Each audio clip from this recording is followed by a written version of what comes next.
Have you ever been in that soul-crushing gridlock? You know, the kind where you could swear the cars around you are starting to rest in place. Oh, definitely. That feeling of just being completely stuck. And you start contemplating the philosophical implications of stationary existence. We've all been there, haven't we? We have. Today, on the Deep Dive, we're plunging headfirst into that very relatable frustration, traffic congestion in our cities. Right. And you, our astute listener, have curated a fascinating collection of sources to help us make sense of this urban bottleneck. Mm-hmm. We've got articles dissecting why it happens, what ingenious, and sometimes, well, less so, solutions are being proposed. And the debates around them. Exactly, the lively debates that erupt when these ideas hit reality. Our mission today, to navigate this information jam, pull out the truly insightful nuggets, Yeah, distill it down. and give you a much clearer understanding of why traffic is such a persistent headache and what potential paths forward our sources eliminate. Exactly. The material you've provided really does paint a comprehensive picture. It seems pretty broad. Yeah, we see discussions not just about the obvious symptoms, the congestion itself, but the underlying causes. Okay. That delicate balance or maybe imbalance between the sheer number of vehicles trying to occupy the same space Right. and the capacity of our infrastructure to actually handle them. Okay, so that balance is key. Then we'll explore a spectrum of potential remedies, some aiming to reduce the volume of traffic, others focused on improving the flow. Makes sense. Different angles. And crucially, as you mentioned, we'll be looking at the often fierce arguments surrounding the feasibility and, importantly, the fairness of these different approaches. Right, the trade-offs. It's about getting to the heart of the matter. Right. Why are we stuck, and what trade-offs do we face in trying to get moving again? Okay, let's dive into the why then. When we're inching along, bumper to bumper, what are the fundamental reasons our sources point to for this daily drama? Well, as several of your sources highlight, the core issue boils down to a combination of factors. Firstly, the sheer density of vehicles, particularly during those predictable peak hours in our urban centers. Rush hour. It's a classic supply and demand problem, isn't it? Too many cars trying to use the same roads at the same time. Simple math, really. And this is often exacerbated, as one of your articles points out, especially in the context of developing countries, by the lack of well-developed and reliable public transportation networks. Ah, okay. So if there aren't good alternatives. Exactly. When viable alternatives are scarce, the reliance on private vehicles, cars, motorbikes, it naturally increases. That's a key point. If the bus schedule is erratic or the train doesn't go anywhere near your workplace, owning a car, despite the congestion it contributes to, can feel like the only practical option. Precisely. It becomes almost a necessity for many. Okay, so lack of alternatives is one thing. What else? And the second critical element is the state of our infrastructure. The roads themselves. Yeah. One of your articles vividly describes the impact of poorly maintained roads, the infamous potholes, the general disrepair. We've all dodged a few of those. Right. And this isn't just an annoyance for drivers. It actively slows down traffic as people navigate these obstacles. Sure, you have to slow right down. And tragically, it can also contribute to accidents, which then, of course, create further bottlenecks, total gridlock. Right, a fender bender can back things up for miles. And the absence of clear traffic management systems, functioning traffic signals, unambiguous road markings also plays a significant role in hindering smooth flow. So just basic maintenance and clear systems are missing sometimes. Often, yes. It increases the likelihood of incidents and just general confusion. So it's a two-pronged problem. An overwhelming number of vehicles converging on infrastructure that's often struggling to cope. That sums it up pretty well. Now, turning our attention to solutions, what categories of remedies do our sources explore? We see a few distinct categories emerging. One primary focus is on strategies aimed at reducing the overall volume of vehicles. Okay. Fewer cars on the road. How? One particularly interesting concept mentioned is counter-urbanization policies. Counter-urbanization. Okay, let's unpack that. It sounds like something out of a urban planning textbook. What does it actually entail? Well, essentially, it's about implementing measures to encourage a shift in population away from densely populated urban areas. Moving people out of the city. Towards more rural settings, yeah. The underlying logic is straightforward. Fewer people living and working in the city should translate to fewer commuters. And consequently, less traffic on urban roads. Exactly. What's fascinating here is that it's not just about individuals making a choice. It often involves strategic incentives or development initiatives to make rural areas more attractive places to live and work. Interesting. So it's a deliberate effort to redistribute the population to ease the pressure on urban centers. That's the idea behind it. And closely linked to the idea of reducing vehicle volume is the persistent call for improved public transportation. What specific approaches do the sources suggest to make buses and trains more appealing? Several strategies are highlighted. One is the implementation of concessionary fares. Making them cheaper. Right, making public transport more affordable. Another, often sparking debate, is the introduction or increase of car taxes Okay, the stick approach. to make private vehicle ownership less financially attractive. The core idea is to shift the economic incentives in favor of public options. Our taxes. You're right, that's always a conversation starter. A bit controversial. Definitely. But the underlying principle is clear. If public transport becomes significantly cheaper and the costs associated with driving go up, the hope is that more people will opt for the bus or train. That's the hope, yes. But as you pointed out earlier, that requires having a genuinely viable alternative in the first place. You can't tax people into using something that doesn't work well. Absolutely. Investing in and modernizing public transport infrastructure is paramount, crucial. Right. One of your articles emphasizes the necessity of efficient and comfortable systems. Think modern metro lines, reliable and frequent bus networks, well-integrated tram systems. Things that actually work for people's lives. So that they become a genuinely compelling alternative to the perceived convenience of a private car. It's not just about price, it's about the overall experience, speed, reliability, accessibility. Makes perfect sense. You can't just push people off the roads. You need to offer them a better ride. Precisely. A viable, attractive alternative. What about tackling the other side of the equation, the infrastructure itself? What solutions did the sources propose there? The sources are quite direct on this point. Consistent and proactive maintenance of existing road networks is crucial. Just fixing the potholes. Yes, regularly addressing issues like potholes and general wear and tear is essential not only for safety, but also for ensuring a smoother flow of traffic and preventing unnecessary slowdowns. Seems like a basic starting point. It does. Beyond upkeep, there's the recognized need for strategic investment in modernizing our infrastructure, like building new things. Yes, constructing new highways, elevated expressways, maybe underpasses or tunnels.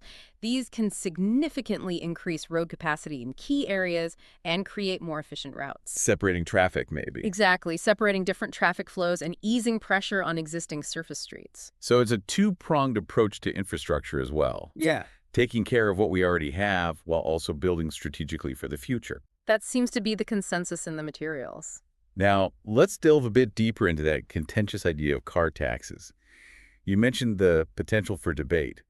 What specific arguments do our sources present both for and against heavily taxing private car owners to fund public transport improvements? Okay, so the argument in favor, as articulated in several of your sources, centers on the idea of aligning costs with externalities, like the costs cars impose on society. Like congestion and pollution. Exactly. The heavy taxes act as a disincentive for private car use, particularly for commuting, which directly contributes to those problems. Okay, discouraging the behavior. And the revenue generated then provides a dedicated funding stream for improving public transport, creating a potentially virtuous cycle. So the money goes right back into the solution. Think about modernizing bus fleets with electric vehicles, expanding train lines to underserved areas, improving accessibility for all users. These are the kinds of improvements that could be funded. That's the ideal scenario, isn't it? Discourage the problem while funding the solution. But what are the counterarguments? What are the potential downsides that our sources raise? Several significant concerns emerge. The most immediate is the potential for a disproportionate financial impact on car owners. Hurting people's wallets. Yeah.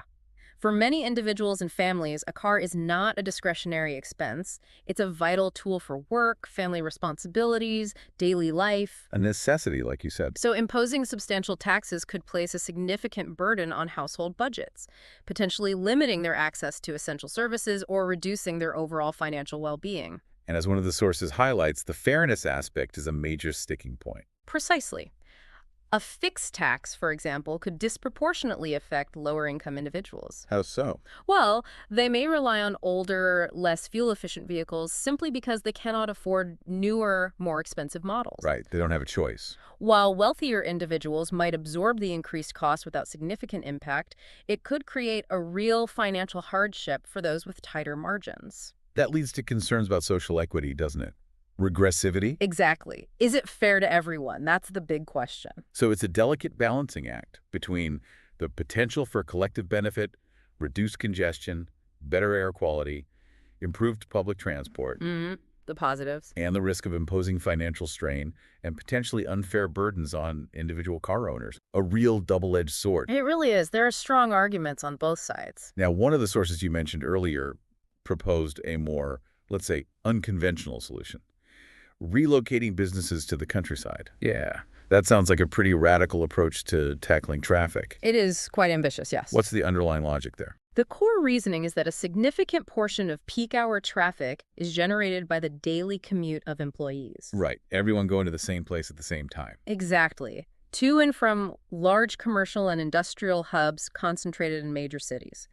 By strategically relocating these businesses, along with their associated workforces, to more rural areas, You move the jobs of the people. potentially, you directly address a major source of urban congestion by doing that. So it's not just about encouraging individuals to move, it's about shifting the centers of employment themselves. Exactly. And this large-scale relocation could have a ripple effect on other urban challenges, particularly housing. How does it connect to housing? The source suggests that a considerable number of city apartments are occupied by employees of these large firms. Okay. If these employees were to move to the countryside, it could potentially increase the availability of housing in urban areas, Freeing up space. leading to downward pressure on prices due to reduced demand. Theoretically, anyway. That's a fascinating, albeit ambitious idea, tackling both traffic gridlock and housing affordability with one sweeping policy. It's a big picture concept. It sounds like a logistical and economic undertaking of massive proportions, though. Undeniably. The practical challenges associated with such a large-scale relocation, economic incentives, infrastructure development in rural areas, the social impact on both urban and rural communities would be considerable, huge. Yeah, you can't just move a factory overnight. No. However, the fundamental principle of decentralizing employment to alleviate pressure on urban infrastructure is an interesting one to consider, even if the execution is complex. Now, let's shift gears slightly. You mentioned that some of the material touches on learning strategies, specifically in the context of something like the IELTS writing task 2. Yes, that came up in the notes. It seems like there might be some transferable insights here for how we approach understanding complex issues like urban congestion, right? Can you elaborate on that connection? Absolutely. While the initial notes might refer to a specific writing task, the underlying principles are universally applicable to developing a comprehensive understanding of any multifaceted problem. How so? Well, the notes emphasize the importance of building a broad knowledge base in the IELTS context across various potential themes. For us, that translates to understanding the different facets of urban congestion. Like what we've been discussing. Exactly. Its diverse causes, its wide-ranging effects on individuals and society, and the multitude of proposed solutions, each with its own set of trade-offs. So it's about seeing the interconnectedness of different aspects of the problem, not just looking at isolated symptoms or solutions. You need the whole picture. Precisely. The notes also underscore the value of engaging with multiple sources, suggesting the review of several articles to gather a range of ideas and relevant vocabulary. Which is what we're doing here, essentially. Right. This mirrors our approach in this deep dive, drawing insights from various perspectives to construct a more complete mixture of the issue. And there's a structured practice methodology suggested, a kind of step-by-step guide to tackling these complex topics, whether for writing or just for understanding. Yes, a systematic approach is outlined. First, clearly analyze the question or the core problem you're trying to address. Understand the problem statement. Then, brainstorm a variety of potential angles and arguments. Think broadly. Get ideas flowing. Next, conduct thorough research by consulting diverse sources of information. Dig into the details. Like the links provided. Following that, organize your thoughts and present them in a coherent manner. Structure it. And finally, seek feedback to identify areas for improvement and further learning. Get another pair of eyes on it. Yeah.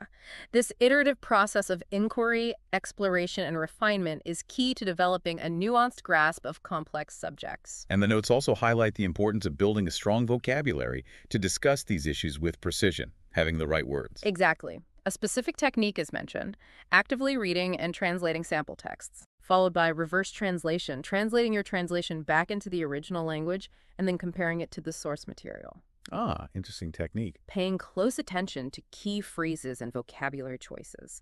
This active engagement with language not only expands your vocabulary, but also deepens your understanding of the nuances of expression. It sounds like a very active and deliberate approach to learning, moving beyond just passive reading to a more engaged form of analysis and comprehension. That's the idea, yeah. Deeper processing. Now, the notes also included several specific URLs. What kind of information can our listeners expect to find in those resources if they want to continue their exploration of transportation and urban congestion? Okay. The links provided offer a variety of focused perspectives. One specifically addresses urban congestion in Cambridge, A case study. likely providing a detailed case study of a particular city and the specific challenges and solutions being considered there. Another link tackles the broader question of how to solve traffic problems in cities, More general strategies. potentially offering a wider overview of various strategies and technological innovations being explored globally. There's also a link concerning rural depopulation. Ah, connects back to counter-urbanization. Exactly, which directly connects to our earlier discussion about counter-urbanization and the potential interplay between urban congestion and rural development. So, different facets of the issue. Right. These resources can offer more in-depth information on specific solutions, analyses of their potential impacts, discussions of the benefits and drawbacks of different policy choices, and insights into relevant government policies and initiatives. So that's a curated collection of further reading for anyone whose interest has been piqued by our discussion and who wants to delve even deeper into specific aspects of urban traffic congestion. Exactly. Good starting points for more research. It sounds like you, our listener, now have a solid foundation and some excellent starting points for your own continued exploration, all stemming from the insightful sources you shared with us. Precisely. We've journeyed from the fundamental causes of traffic, the sheer volume of vehicles interacting with our infrastructure, The core problem. to a diverse range of potential solutions, from incentivizing public transport and exploring counter-urbanization, To fixing roads and building new ones. to the ongoing need for infrastructure improvements and the complex debates surrounding taxation, and even that radical idea of business relocation. Quite a range. Ultimately, what emerges from your sources is a picture of a deeply complex issue with no easy fixes. No silver bullet. No. Where any proposed solution brings with it a unique set of advantages and potential drawbacks that need careful consideration. So reflecting on the various approaches we've unpacked today, here's a thought to leave our listeners with. Okay. Considering these different solutions, improving transit, taxes, infrastructure, even relocation, what do you think is the most viable and crucially equitable path to tackling urban traffic congestion in the long run? That's the multi-billion-dollar question, isn't it? It really is. And maybe just as important, what might be some unintended consequences of whatever approach we lean towards, things we haven't thought of yet.